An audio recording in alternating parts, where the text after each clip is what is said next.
You're just front and centre for all the action. Chelsea in the right spot.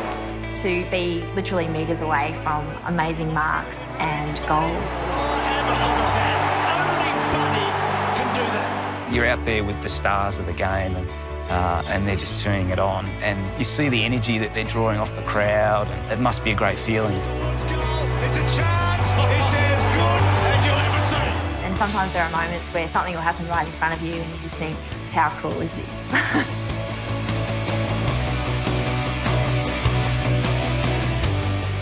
We're basically another club. We get stuck into each other a fair bit and we have a fair bit of fun. You know, that's one of the main reasons why we do this, because you get to run around with your mates. It's good fun. So I think nobody's better educated than our umpires about the rules of the game and how to adjudicate it. And I think historically, the influence that umpires have had has been underrated. The game doesn't start without an umpire, so no doubt by being the umpire, you know you're a critical part of the game. They umpire because they love the game, they're part of the game, and they want to see the game go ahead. Palmerston first on the scorecard, so St Mary's going to call the toss in the air. No try, made a great attempt. I love it. When I was 14, had a season-ending injury and still really wanted to be involved in my local footy club, but I couldn't play and I was too young to coach. So one way of staying involved was just helping to fill in as a field and boundary umpire. That's reversal, high contact. My father was a goal umpire, and he used to say you can bring your lawyer down, you can get your mother and father down. It doesn't matter, once they blow the whistle and make a decision, that's the decision they're going on. I mean, I made probably more mistakes than good decisions when I umpired, and it really opened my eyes to what a tough job it is, but it is a rewarding one. We all want to umpire that last game in September. Everyone wants to do the big games. So you get the buzz out of it like the players do.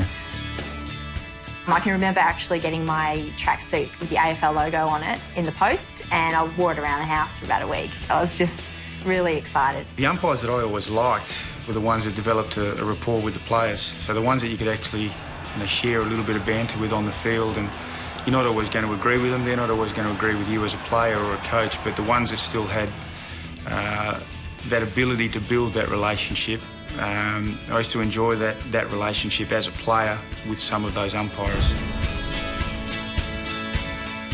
Coaches umpire all the time, and it does give us a little bit of a feeling at training of how difficult it is for the umpires. We actively try to coach our players to be respectful of the umpires and accept their decisions.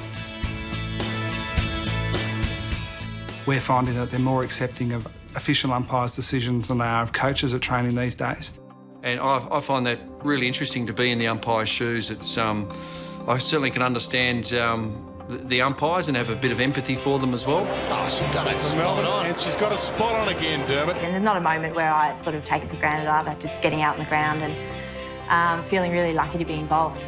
I wouldn't swap this for any other job in the world. We're pretty lucky and we love our footy, so that's why we do it. Quite a thankless job at times, umpiring, so just appreciating the work that they do and for them the respect that they deserve, because without them we go nowhere.